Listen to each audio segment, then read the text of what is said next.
everyone. Welcome back to our channel. It is a tribe called Dhillon. I'm Angie Dhillon. And I'm Rose Dhillon. And I'm Alvin Dhillon. Hope you had a great week. Let's get into a win of the week. Rose, to you. Okay. So I'm starting to get down this season in my life where I'm trying to understand history, because I'm looking around, the world is really changing, things are becoming different. And then I'm like, you know what? In order to understand the present, you got to understand the past. You got to see how we got here. So I decided to watch Lincoln. Al and I decided to watch Lincoln. Mm-hmm. Wow, it was such a good movie. It's so inspiring. It's actually heartbreaking. About Abraham Lincoln? Yeah, Abraham Lincoln. Mm-hmm. And slavery was only abolished in 1865, less than 200 years ago. Wow. Isn't it wild? It feels like it was no, that was 1,000 years ago. And you're it's less than 200 years. So one of the parts in the movie, one of the scenes that Al and I were just wow, we were so shocked about is the House of Representatives that come and they have this big meeting together, right? And they're all in the meeting, and one of the guys comes up and he was trying to he wants to not be on the team of abolishing slavery, so he's against it. So he goes up and he's well, if we let and he says the N-words, give them the right to vote, what's next? Women will want to vote, and everyone's they all start screaming. They went harder than that with abolishing slavery for the black people, and the women were the worst. He was no, we can't do that. Yeah, oh yeah, this happened. This is our history, that women once upon a time couldn't vote. And I was when you see it in the way the entire people get up, uproaring, and they're chanting with their cups and they're screaming, you're holy moly. And this is an interesting thing that I think a lot of people didn't know. Abraham Lincoln was a Republican. Did you know that the Republicans were abolishing slavery, not the Democrats? Really? Yeah, the Democrats wanted to keep slavery. It was the Republicans. And then now 100 years later, and the Republicans are getting a bad rap now. We need to bring it back. Switch roles. But yeah, I just assumed that Abraham Lincoln was a Democrat. In my brain, again, because I'm only 43. So I think I've always grown up in a democratic society. I've always thought about Democrats. Never thought of it that until you go back and do some research. And so that's why I really want people to read books, or if you can't read, then watch movies that will at least educate you to help you understand that. And I was oh, this is so fascinating. And then it makes you really appreciate the life we live today. Wow, we women have rights today. We can vote. We can have an opinion. We can have a podcast. It's a great time. Yeah, and when you say democratic, we automatically think of democracy, right? Yep. So when you think of democracy, you think of equal opportunity, but it's not always about that. Yep. And you actually just said something while I was listening to you, that slavery was abolished 200 years ago. Less than 200 years. Less than 200, but that's actually not necessarily true, because in some countries, the slaves are just a fancy term called servants now. So there really is that and term. segregation didn't end until about the 60s. So they were technically still on a form of slavery until that. For me, in my head, I feel like it just ended 40 years ago and didn't really end. It's they transformed it to let's make them put into a certain parts of the states. Don't give them the resources. Don't give this group of people anything over here. Give them access to the guns and the drugs, and make the laws that we keep targeting them. So they just changed the way. They took the chains away and they said, we're going to put it in a different way. We'll put and aren't we all slaves to something? Yeah. Debt, taxes. We all are. I always say to people, we are not the red and blue. We're literally just the powerful rich people. Corporations and elites. And then they're we got to give them pretend they need something of a side to choose. Otherwise, they're going to go crazy. Okay, give them this. Let's give them something to fight about. Let's give them raise. Let's give them immigrants. We may not be literally slaves, but we're figuratively slaves to something, right? And in some countries, the slaves are just called servants now. Right? If you stop working, you're going to lose your house. You're going to lose everything. Yeah. We're slave to something. Al, what's a win for you? Mine's going to be not as dark as that. But our wins have really stepped up in the last 3 years now. Thing. I was just we just need to know more. When you know better, you do better. But also when you know more to it, you just look at society and be wow, this is the system you guys have created, right? And, but it's going to be the very few that have the power that's going to over time change, because technology is empowering the people. Yep. And at some point, you're seeing uprisings all over the world. It's going to end up happening. Yep.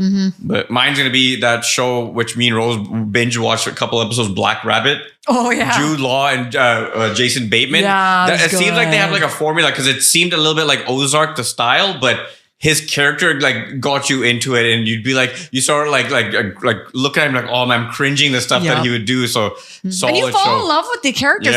I love this whole thing that they're doing when they're showing you their backstory of how they grew up and what happened, because it helps you understand. It helps you have so much more compassion for people when you understand where they came from, how they were raised, who their parents were, the teach all that. And you can relate to it, because then you relate to certain aspects of this this traumatic event. Yeah, someone related to that. Or another one, like, you may not relate to all of them, but there's something along the line where you're like, I can see how he got there. Yep. So good show, Black Rabbits on Netflix. Yeah, I like Jason Bateman as an actor and even as a producer.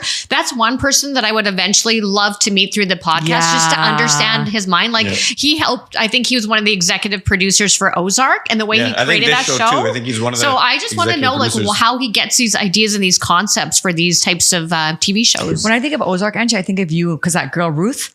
Remember Angie always used to do Ruth's voice? Yes. Angie had to practice that and bring that back on. Ruth in a while, yeah. You goddamn, you just tell me there right now. You go over there, you just tell yourself and I'll lip you silly and you just go, what? Mm-hmm. What did you say to me there? That's right. I fucking told you. I fucking told you. She was funny. Yeah, she was one of the key characters in that show. Because you know what, Ruth? You could tell Ruth was just trying to survive. And I think, isn't that what we're all trying to do? Just survive. And she just couldn't get a break. Yep. Right? She couldn't get a break. Okay, so my win isn't as exciting as these two, but our wins have evolved over the course of the last 3 years of our podcast. And I'm very proud of my two siblings. They're thinking bigger. They're evolving and their thought processes. Questions. Yeah, it's really, really neat to see. We've come a long ways from just the wins that we used to have. They weren't petty wins, but they were just wins that were just trying to figure out life, I guess. My win is one of those ones today. It's a mundane one, but for me, it's pretty cool. I finally got around to making that, the Snickers date bar. The craze that everybody was doing. And I was like, how can you take dates and put a bunch of peanut butter and do some stuff and freeze it and like not taste the dates? Okay, I made it. I'm not gonna lie. I will make it again.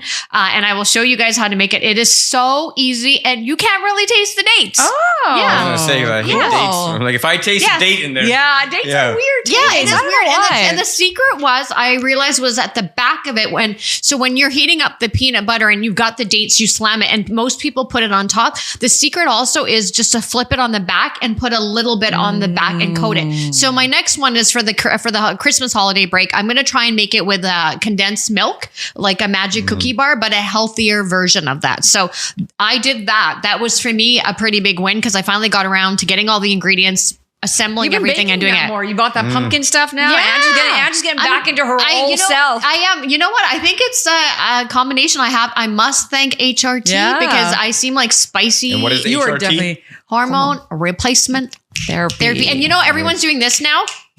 Hormone replacement. I think it's different than Angie.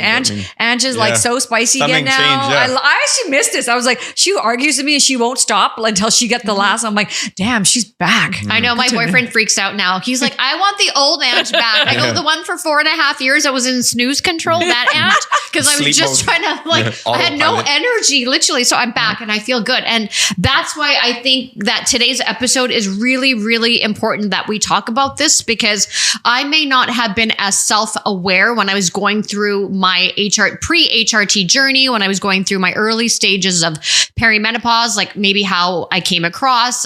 My intention was never to come across that way, but I'm sure I was because I wasn't feeling so good. So today I think it's a really relevant and much needed conversation that I want the three of us to have. And we hope that we can help you understand a little bit more about the topic of self-awareness and what it really means. And I honestly think it's an underrated virtue. So I'm just going to call it self-awareness, the underrated virtue, because we're a culture that is talking so much about confidence right now, like confidence and success, but we don't actually really talk about emotional intelligence, self-awareness, and failure. Like these are the three recipes, I think, and 3 ingredients that you need in a recipe to attain confidence and success. If you're not self-aware, if you're not emotionally intelligent, and if you've never encountered failure, you're just going to be kind of going through the rabbit hole of life. So let's get into self-awareness. So when you guys think of the word L, like self-awareness, like what are the first few words that come to mind?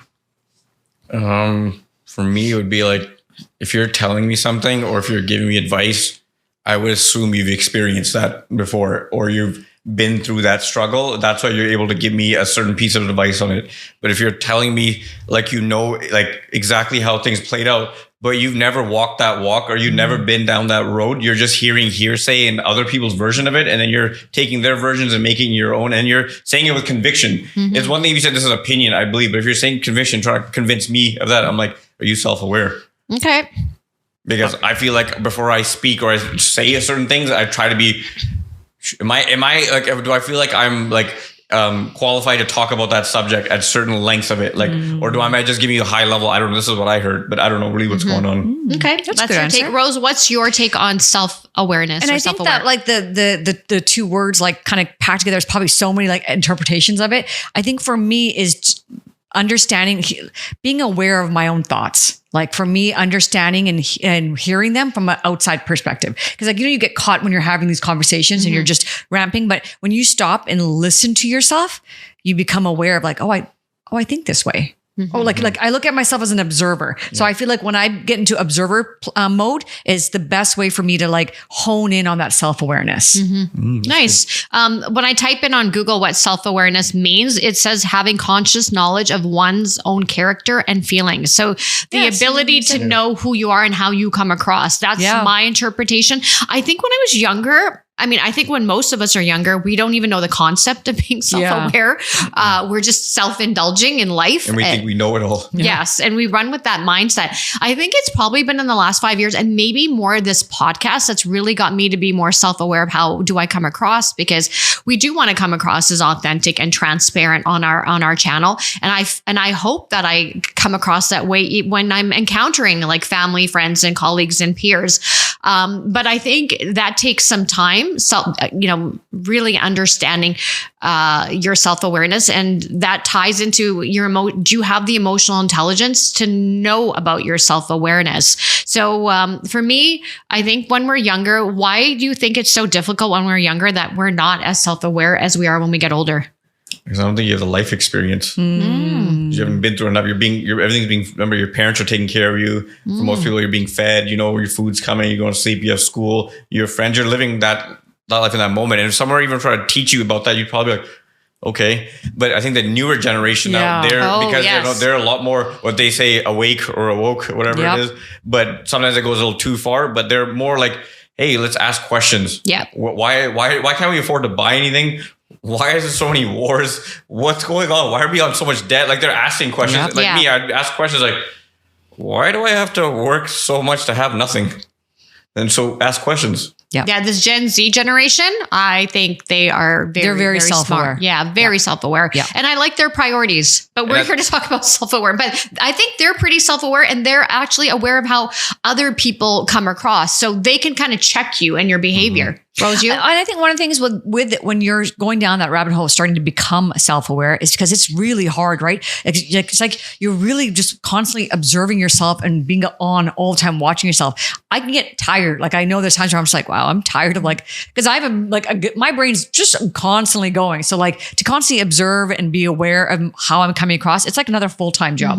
But I think what really helps is for me is like when I'm somewhere and I'm saying something, I always will ask people that I'm close to, like my siblings, like close people in my life, like, hey, how did I come across when I was talking about that specific subject? And like, they'll tell you like, oh yeah, you might have come across a little, like you knew it all, or no, I think you were fine. I think you had a good energy about you. Like, I think it's really helpful that when you're going down that rabbit hole of becoming self-aware is to surround yourself with people who are not yes people, but like honest people who will just say, hey, this is how we have all seen you in this specific event or this specific place, or just in seasons of your life. Like this is how you're showing up. Like for Ange, she couldn't practice self-awareness through her perimenopause because she was struggling, right? Her hormones were changing. Her body was changing. She's trying to keep up with like what's happening. But we were there to put her in check a lot of times, saying like, hey man, everything okay? Like you're really like changing and things are happening. No, hey, you're an a-hole today. Yeah. Yes. Yeah. And that's true. That's what they say. You become an asshole during that time. Yeah. You're so unstable. I believe it. Yeah.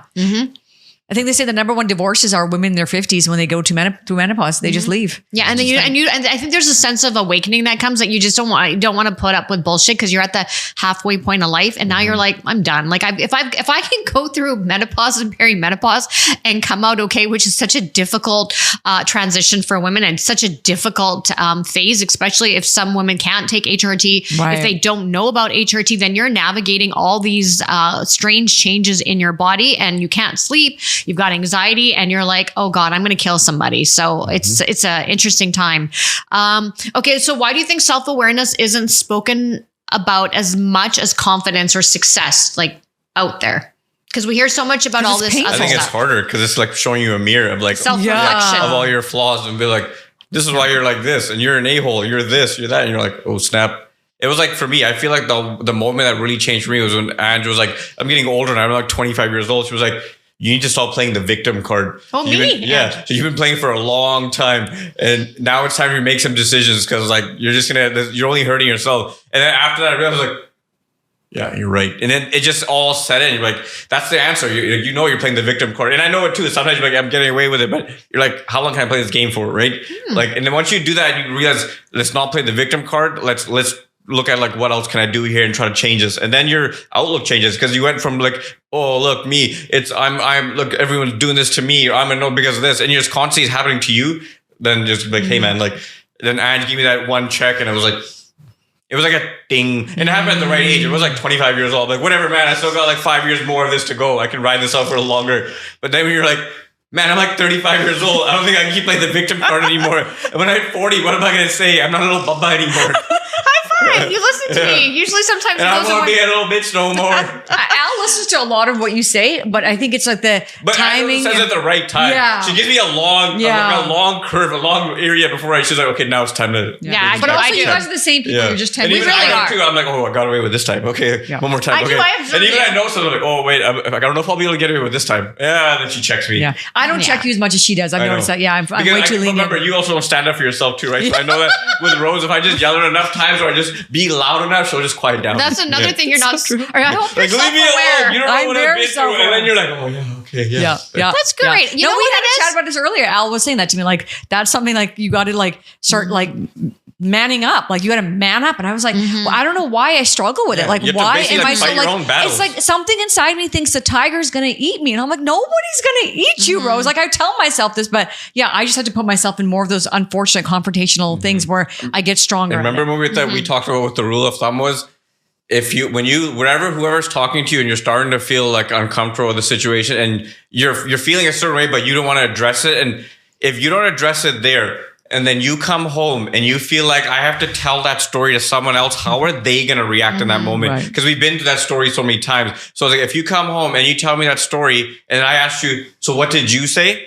And then your answer is, I didn't know. I was just in shock. I couldn't either. So I got slapped a few times and I didn't know what to do. But I wanted to say was, no. Whatever that spiel was that you're giving to me should not be coming to me. It should be coming. That's what I said to that person, and then this is my story. But if you never said that second piece, I don't want to hear that story because you're grown now too. You should be handling your shit. You just saw my brother school me on live camera. You're welcome. And you know what? And you know what? He's right. Stories I've heard of like, oh wow, that's amazing. Yeah, you're right. And then what do they? Oh, I never told him that. Nope.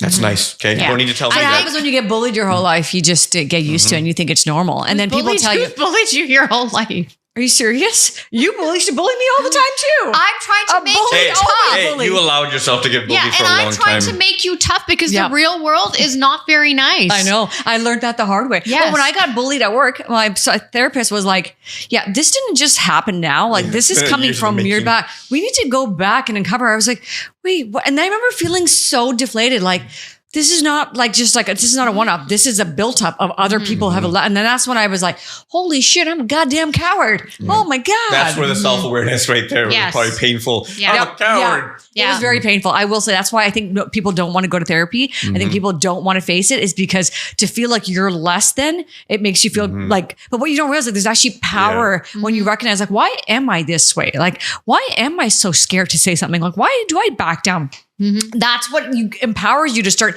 having just a little bit of those conversations where you start doing a little bit of it. And then if it's too much, you back away, but you put yourself in the lion's den for a little bit. Like I put myself in the lion's den this summer for like maybe about 5 minutes. And I was like, okay, you know what? I'm getting a little tired of this. This is not, So slowly. Expose yourself slowly to it. Yeah. I think also, Rose, with yourself and us, I think a lot of our lack of self-awareness, it's conditioning, right? It's conditioning from the time that we're young. I'm not going to, mom and dad are going to kill me, but I like to say that dad has a lot of self-awareness, but mom has not. Like mom has no filter. Mom does no clue what's happening. That's been a strength for her. Because I'm like, mom's oblivious sometimes to what's happening. And it's like, sometimes you're like, mom, did you not interpret that situation the way the three of us interpret it? But she's like, no, I didn't see it like that. Yep. So I think, some of it for you might be just, the conditioning from growing up. Well, we always knew that Indian girls are not supposed to. We also grew up in a community where like, hey, it was always someone's bullying somebody. Like it's like, it was always like that, how it was. Like, hey, if you're not at this level, you're always going to be, you have to always be fighting. It was always a fight or flight mode. Yeah. And I would say that I think that I was very strategic, obviously in my mindset, that I remember in high school, like I got hit the first time and I was like, oh shit, like it startled me. And I made friends with a girl. She was one of my best friends because I knew that no one would hit me after that. Like she was my best friend, and she would say like, you hit Rose, like you might have to go through me. You formed a strategic alliance. A very strategic alliance where like you knocked me out. You better believe she can knock out like 5 people. So yeah, survival. I was at least smart enough to know that I can't physically fight back. And I think that the physical comes because Indian girls, we were taught never to like put your hands up. And if your parents hit you, you just always took it, right? So you just never put your hands up. So like I never wanted to get into a situation where I would be or an altercation. Yeah, but altercation. Shout out, you had a bestie. I had a bestie that had my back, and like bless her that throughout. I got hit once, and she came to the bathroom and she was like, "You should have hit her back." And I was like crying, and she was just startled to see me crying, and she's like, "Oh fuck, like you're not a fighter, eh?" Yeah. Like you could see she had this protectiveness, and she went back out and she made her apologize to me. That's that nice. Girl came and apologized to me, but basically what it was. I ran my mouth, so I deserved it. Yeah. That girl couldn't run her mouth back. So the fight wasn't like a verbal fight. She got pushed her corner from me because I was good. I'm good verbally fighting you, but I'm not good, obviously, physically. Yeah. So she just couldn't handle it. She knocked me out. You're good at fighting verbally? I used to be good at verbally. Where did that happen? Until she knocked me out. And then, so she hit me and I was stunned, startled, and I didn't hit back, which probably should have. But yeah, I had a best friend that went back and said after that, like, oh yeah, I think I got to protect Rose. Like, I don't think she can do it. Yeah. That's a good friend. Well, that makes me happy, Al, to say that you took some advice that I said to you. And I think that's the job of us, the elder siblings. Like, I'm not going to be around forever. There's a 10-year age gap between my brother and my sister, and actually, between Al and 5'5". Yeah. And you know how they say sometimes, the eldest sibling goes before the younger one. Although in Queen Elizabeth's case, her younger sister passed away before she passed away, and she was younger. But I hope to leave a legacy for my siblings to remember that. Okay, this is what our big sister said to us. Why did she say that? Right. She wants us to be better, and that's the job of a sibling, is to check, especially the elder one, right? We've got a little bit more insight and self-awareness to say, hey, like, I don't like some of the behaviors that my siblings are displaying. How do I help them? And I think that's what it comes down to, surrounding yourself with people that are going to help you grow to be a better version of yourself. And that's what self-awareness is about. When I look at it, do you think, I want you guys to give me a stat, and listen, there's no factual evidence on this, but what's the percentage of people that you actually think are aware or self-aware of how they come across to others? 9%. Why do you say 9%? I think it's fucking nobody's self-aware. Everyone talks like a big game and runs their mouth like they're king ding-a-ling, and then you're like, dude, like I can't talk like that because I don't have anything. Like I can't be giving you bullshit information. Yeah, I'd say less than 10% of the population is self-aware of how they come across to people, and some people are still the same way. Like they don't evolve and change like over time. Like you should start to become better and evolve better and be more self-aware as you get older. Some people are still stuck at 0. Like for me, I get checked all the time for my loudness. They're always like, you sound like you're hollering and like you're yelling. I'm like, dude, I speak from my diaphragm and I get it. Sometimes when I get checked and then I'm like, okay, tone it down. But it's just like when I get passionate or excited about something, I don't like it because I'm like, this is my operating voice. Like it's not my fault that my level is really loud. You should get a t-shirt made that says, not my fault, I have a built-in That's speaker. That's why I work. Built-in speaker. Like, hey, like I have to like talk like this. And it's like, because if I don't talk like that, then it's like regular voice, which travels. Okay, so Rose, Al and I, he says 9%, I say 10%. And what do you say? So, okay, before I give you my answer, I'm going to give you the backstory. I was listening to Ray Dalio. He was on Stephen Bartlett's podcast, and he goes, I'm not sure if you're aware, but 60% of Americans have a 6th grade level education.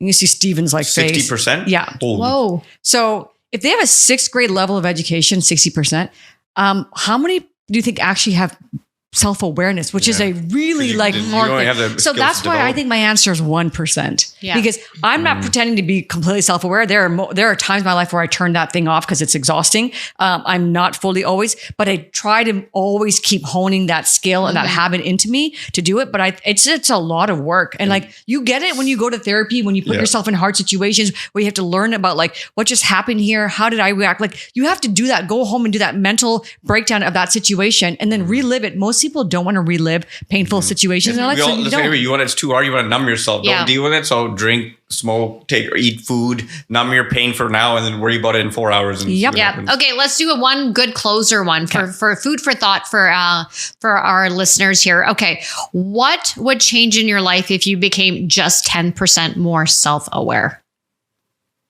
I would listen more before I speak. It's a good answer. Because I do have a tendency of just jumping because when you feel like, I know I'm right. Like it's like classic debate when you see on TV when the person doesn't want to let that person finish that thought because they know that that's going to correct them and they want to be loud enough to like, don't let them finish. And then you're like, no, man, then you're not having a healthy conversation. It's just me dictating to you and as soon as you speak, I'm going to quickly get louder and try to put you down. Healthy conversation. If you want to have a healthy conversation, the ego needs to be checked. And then there's got to be some level of honesty and accountability. If you're not willing to have any of those three, then there's no point having this conversation. Yeah. Right. Good answer, Al. That's a great answer. Yeah, great answer. I don't know if I can top that answer. So hard one to go. Well, why don't you think I have one here for myself? So what would I change in my life if I became just 10% more self-aware? I am doing this. So it is work in action for me. I am trying to be better at this, but I'm noticing that I'm being a little less reactive. So that's huge for me because I was you would definitely become less reactive before. Anything would trigger me, get me, and I would lose my power. And so now I'm more kind of in that observer state. And I think I have a really good sense of energy. So I know when someone's trying to poke the bear now, and I'm like, you ain't taking the bait. So I'm being less reactive. You? I think that if I had 10% more self-awareness, I would probably figure out why I struggle with confrontation so much more. I think it'll be a positive in my life for sure. And definitely help me become more mentally stronger. I think the more you self-aware become, the stronger you become. Yeah. Self-awareness is the hidden confidence, y'all. 100%. Yeah. And I want to add one more thing before we close up, because I think that's the one thing that I'm really, really excited about AI is because once AI comes out and things become not a scarcity, but an abundance, where nobody's going to care about really uber rich people anymore. No one's going to care about the success is money, right? We're going to start looking at other ways to measure success. And I really do believe it's going to be your self-awareness, your emotional intelligence, your ability to be a real leader. I thought you were going to say for AI, you're going to buy yourself a robot that's going to fight for you. You're like, that's a great idea. I already told you about that one. Al goes to me, so what's your robot's name? Dad's like, is your robot going to come pre-named? I was like, I'm going to name him Lincoln. No, you should name it Roddy. Rod and Roddy. We're like, how are Rod and Roddy doing? You should name him the Hulkamania. No, I'm going to name him Lincoln because that's such a... inspiring. Watch your robot turn on you and you won't be able to turn it off. I know. No, he wouldn't turn on me. I'm not a person. I don't do anything that would really... I'd love your robot check you back and like basically bitch slap you all the time. And then you're like, oh my God, you guys are robots, turn on me. This conversation is up to you to handle. I will stand and watch. It would be awesome if it could fight for me. That'd be great. That would be awesome. Okay, everyone, that's our time. Self-awareness. Do ponder over it. Self-reflect. It's the only way that, as a society and as a culture and human beings, we're just going to get better in time. So that's our time. The tribe is going to be back in 2 weeks. Bye for now. Bye. And in the famous words of Ice Cube, you better check yourself before you wreck yourself.